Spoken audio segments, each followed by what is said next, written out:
Bonjour à tous, merci de vous abonner à cette chaîne YouTube. Pourquoi le faire? Parce que ça vous prend 2 secondes et parce que ça donne plus de visibilité aux vidéos sur la plateforme. Donc je compte sur vous, merci beaucoup. Aujourd'hui, il va être question du travail détaché et d'une usine Peugeot qui profite de la crise du coronavirus pour remplacer 500 chômeurs français par 500 travailleurs détachés polonais et espagnols.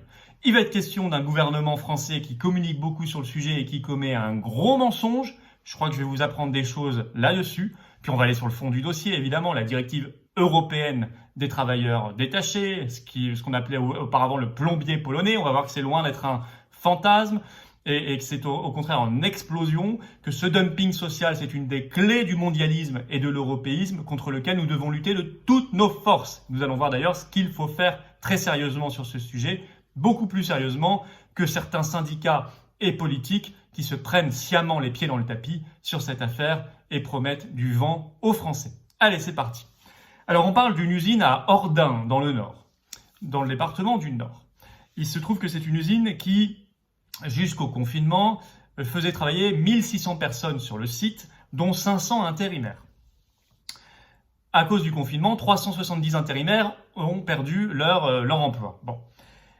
Et nous apprenons tout récemment, là, le 12 juin, qu'au lieu de réembaucher, maintenant que le déconfinement est fait, au lieu de réembaucher les intérimaires qui avaient été mis sur le carreau au chômage du fait du confinement, eh bien PSA annonce qu'ils vont faire venir des travailleurs détachés de Pologne, au total jusqu'à 531 salariés venant d'une autre usine PSA en Pologne, mais également à partir de l'été, des travailleurs détachés d'Espagne, qui seront payés au tarif français, c'est la règle du travail détaché, mais pas au tarif PSA, non, au tarif conventionnel de la métallurgie française, qui est moins élevé que le tarif PSA. Donc c'est ce qu'on appelle du dumping social. Je vais vous expliquer juste après en quoi d'ailleurs PSA, les entreprises gagnent énormément d'argent avec ce travail détaché.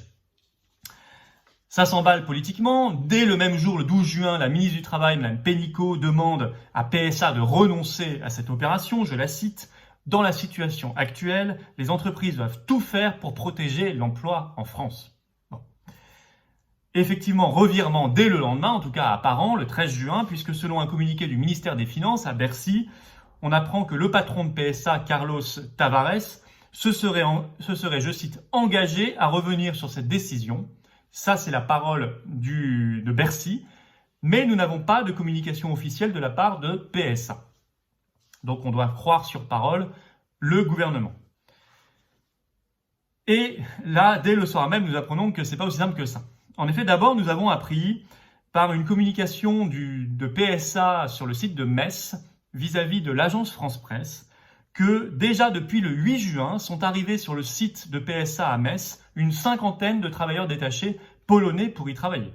Donc on voit que ça a déjà commencé.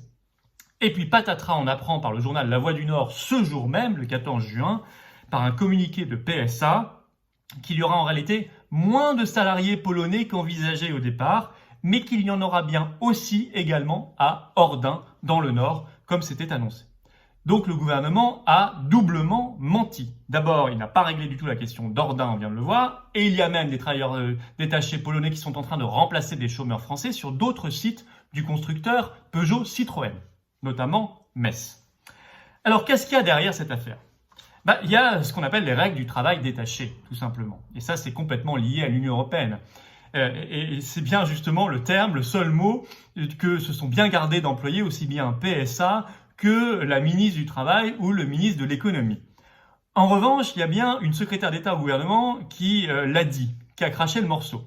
Quand il y en a une qui doit faire une gaffe, généralement, elle se pose toujours là. C'est Agnès Pannier-Runacher. Et elle a gaffé, elle a dit la vérité. C'était sur BFM TV le 12 juin, je la cite. Soit c'est effectivement dans les règles du jeu des travailleurs détachés, et c'est extrêmement contrôlé. Ce sont alors des salariés polonais de PSA, au même titre que des salariés français, et c'est OK. Et c'est OK. Oui, elle a raison, puisque ça ne dépend pas du tout du gouvernement français, c'est une directive européenne, donc que la ministre soit pour ou contre, ça s'appliquera. En effet, le travail détaché date d'une directive européenne du 16 décembre 1996. Ça n'est pas tout récent. Quel est le principe de ce travail détaché? Il dit que Un employé travaillant dans un État membre de l'Union européenne peut être détaché pour aller travailler dans un autre État membre de l'Union européenne avec salaire et conditions de travail du pays d'accueil, mais cotisation sociale du pays d'origine. C'est-à-dire que ici, PSA paiera les cotisations sociales de Pologne ou d'Espagne et non plus les cotisations sociales françaises qui sont plus élevées. C'est en cela surtout que les grandes entreprises se font énormément d'argent avec le travail détaché. C'est ce qu'on a appelé pendant la campagne référendaire de 2005 le plombier polonais. Enfin, c'est comme ça en tout cas que les partisans de la Constitution européenne se moquaient des défenseurs du non, dont j'étais, en disant « mais vous avez les fantasmes du plombier polonais, etc. » Non seulement il y a bien des plombiers polonais ou roumains, travailleurs détachés, mais maintenant il y a aussi des travailleurs agricoles polonais, des ouvriers polonais, des cadres polonais, etc. Donc ça n'était pas du tout un fantasme, c'était la réalité. En fait, le travail détaché s'est considérablement développé à partir des années 2010 en France. Il s'est développé notamment dans des secteurs comme le bâtiment et travaux publics, surtout pour les grands groupes. Dans l'industrie, ça représente 18%. Il faut savoir qu'en France, les travailleurs détachés sont à 83% des ouvriers. Donc les premières victimes en France de ce dumping social sont les ouvriers français. Ça a conduit évidemment à une nouvelle forme de dumping social. Alors, regardez l'explosion du nombre de travailleurs détachés en France. Il n'y en avait que 38 000 en 2006, 210 000 en 2013, 286 000 en 2015, 516 000 en 2017, hausse de 46% en un an. C'est le dernier chiffre que nous connaissons. On a le chiffre de 2017 par un rapport de la Cour des comptes de 2019. Donc nous n'avons pas encore les chiffres de 2018 et 2019, mais tout laisse à penser que l'explosion a continué. Et là, je cite la une du journal Le Monde du 5 février 2018. Travailleurs détachés, 2 points, les chiffres s'emballent en France. Il y a également, de l'autre côté, environ aujourd'hui 130 000 travailleurs français détachés dans d'autres pays de l'Union européenne. En France, 1, ce sont des Polonais, 2, des Portugais, 3, des Espagnols. Pourquoi ça s'est emballé comme ça 15 ans après la directive? En réalité, ça s'est emballé à partir du moment où l'Union européenne s'est élargie à l'Est, aux pays d'Europe de l'Est, en 2 vagues. D'abord à 10 pays nouveaux, dont la Pologne en 2004, puis à 2 pays supplémentaires, Roumanie et Bulgarie, en 2007.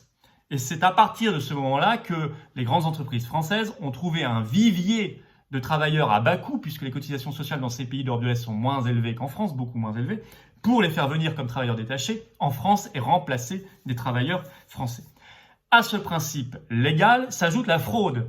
C'est ce qu'on appelle les établissements dits boîtes aux lettres. Alors qu'est-ce que c'est? C'est notamment une entreprise française qui crée un établissement dans un autre pays de l'Union européenne, souvent un pays d'Europe de l'Est ou en Espagne, sans activité réelle, c'est juste une boîte aux lettres, mais ça lui permet de détacher des travailleurs depuis ce pays pour les faire venir sous le statut des travailleurs détachés en France. Donc c'est une autre forme de dumping social. Ça, c'est de la fraude. Encore faut-il la détecter et se donner les moyens de le faire. C'est un autre problème. Alors, la directive européenne travail détaché, elle a été un peu réformée. Vous allez voir que c'est vraiment une réformette. Une réforme approuvée le 29 mai 2018. Là, un petit instant, je m'arrête. C'est assez amusant puisque Emmanuel Macron s'est réjoui, a sorti les tambours pour se féliciter de cette réformette du 29 mai 2018 en disant que c'était son œuvre, son affaire. Je vais vous expliquer comment ça fonctionne en France quand on n'est plus un pays souverain, comment fonctionnent les campagnes électorales. Si vous vous souvenez bien, pendant la campagne présidentielle de 2017, le candidat Macron annonce qu'il va se battre pour obtenir une réforme du travail détaché, parce qu'il est scandalisé par ce dumping social, c'est ce qu'il dit. En réalité, la Commission européenne avait prévu de réformer le travail détaché depuis bien longtemps, bien avant 2017. C'est comme ça que ça fonctionne dans l'Union européenne. Généralement, ils ont un planning de 3, 4, 5 ans en avance. Ils savent qu'ils vont faire des négociations puis des réformes quelques années à l'avance. Donc en 2018, pour 2018, la Commission européenne savait déjà en 2014, 2015, 2016, 2017 qu'il y aurait une réforme, une petite réforme du travail détaché. Macron le savait aussi. Mais il a endossé cette promesse pour se donner de la contenance pendant sa campagne présidentielle et faire croire le moment venu que cette réformette était en fait son œuvre. Voilà, et ça c'est vrai sur beaucoup de sujets si vous faites attention aux campagnes électorales en France. Voilà comment fonctionne aujourd'hui la démocratie dans un pays qui n'est pas souverain et qui appartient à l'Union européenne, comme la France. Tout ça, ce sont des guignols, du cinéma, et ils vous prennent pour des abrutis. Alors, revenons sur cette réformette approuvée le 29 mai 2018. D'abord, c'est pour ça que c'est une réformette, il n'y a pas du tout de remise en cause de la philosophie même du travail détaché, c'est-à-dire que le point principal est conservé évidemment, les cotisations payées seront bien celles toujours du pays d'origine, donc on reste dans le dumping social. La réforme concerne en fait la durée maximale du détachement dans un État membre. Elle ne peut plus excéder 12 mois avec une extension possible de 6 mois. Alors que jusqu'ici en France, par exemple, c'était 24 mois. Mais en réalité, ça ne change quasiment rien parce qu'il faut savoir que ce sont surtout une succession de contrats très courts en France. En moyenne, en France, la durée d'un contrat de travailleur détaché, c'est 33 jours, un mois. Donc on est très en dessous de la durée maximale des 12 mois. Donc on voit que ça ne changera quasiment rien en France. En plus, cette réforme ne s'applique pas au secteur du transport routier. Ça, c'est une dérogation obtenue par les pays d'Europe de l'Est, par l'Espagne et par le Portugal. Bon. Il faut savoir que l'autre problème du travail détaché, c'est le coût, le manque à gagner pour la sécurité sociale en France, évidemment, estimé à quelques milliards d'euros par an. Pourquoi ? Parce qu'on ne paye plus les cotisations sociales en France, on les paye pour la Pologne ou pour l'Espagne ou pour un autre pays d'Europe de l'Est. Donc, c'est un manque à gagner pour les budgets sociaux en France. Voilà. Et ensuite, on vous dit, il y a un trou de la sécurité sociale, donc il faut baisser les remboursements des médicaments, augmenter le forfait hospitalier, etc., etc. Toujours le même problème lié au dumping social. Alors les opposants face à cela, après on va venir à des choses plus sérieuses. Les opposants, c'est du carton. C'est ça qui est terriblement triste. D'abord les syndicats. Alors au niveau national, moi j'ai retrouvé cette déclaration de la CFDT nationale. C'est toujours en ligne sur leur site, vous pourrez aller voir. Ça date du 5 septembre 2018. Je cite, la CFDT se félicite de l'adoption du nouveau texte, fait référence à la nouvelle version issue de la réforme du 29 mai 2018 de la directive européenne sur le travail détaché. Donc on voit que la CFDT, comme elle se félicite, elle est totalement d'accord avec tout cela.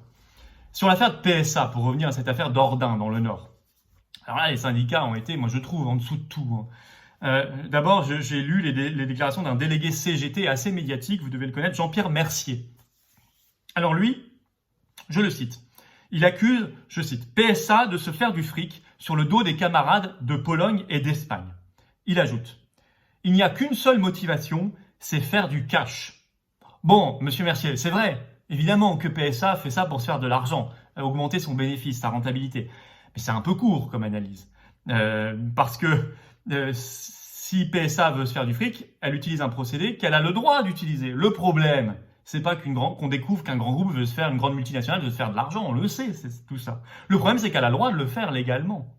Et ça, elle peut le faire parce qu'il y a cette directive européenne sur le travail détaché et que notre pays appartient malheureusement à l'Union européenne.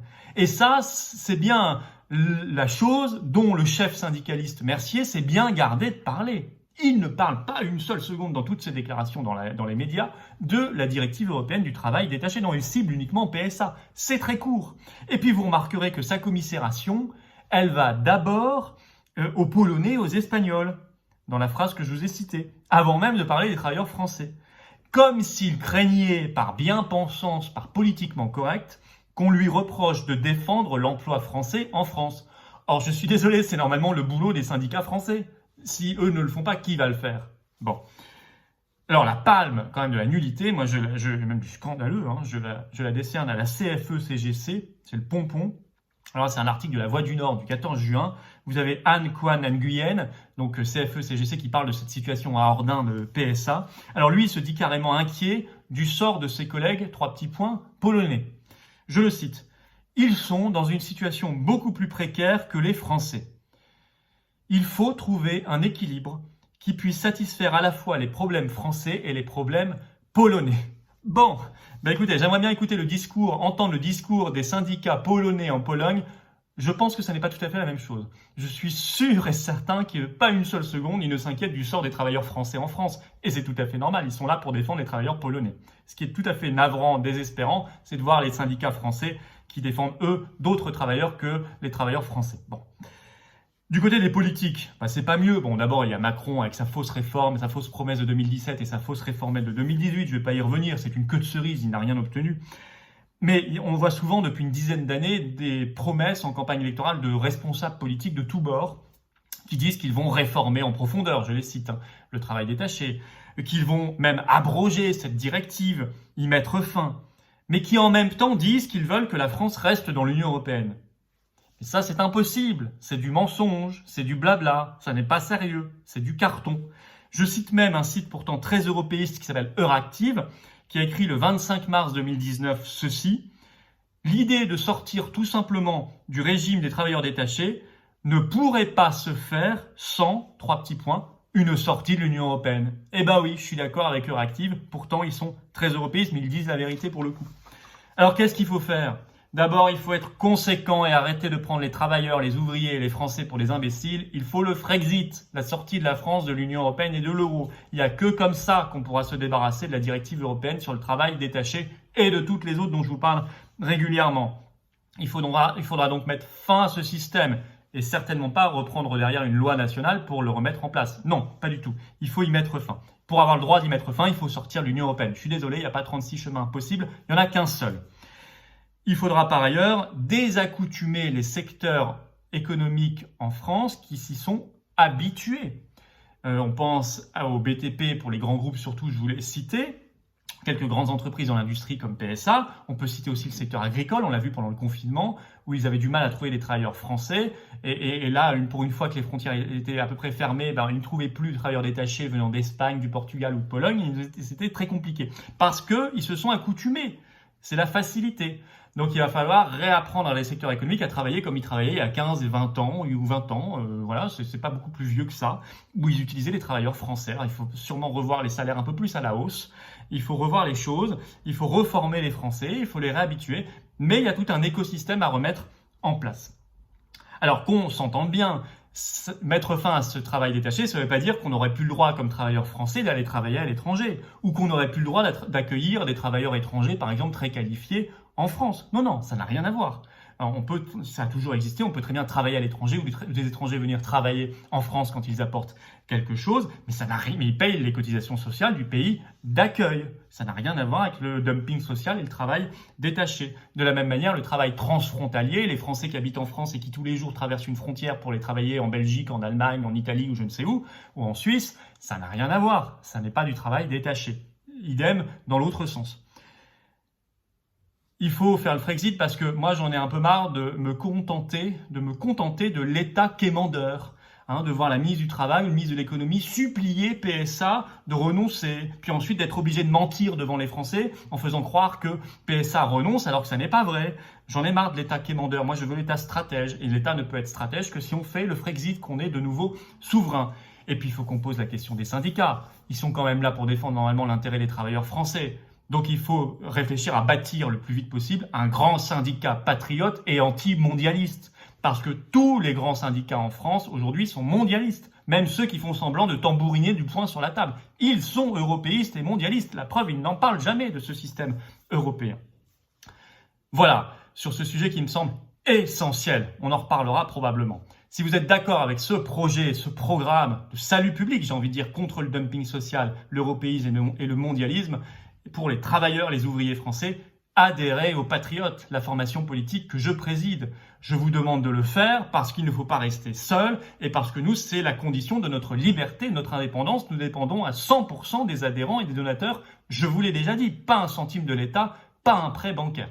Donc le lien pour nous rejoindre aux Patriotes est dans la description sous cette vidéo. Ne tardez plus, je vous attends. À bientôt, vive la France!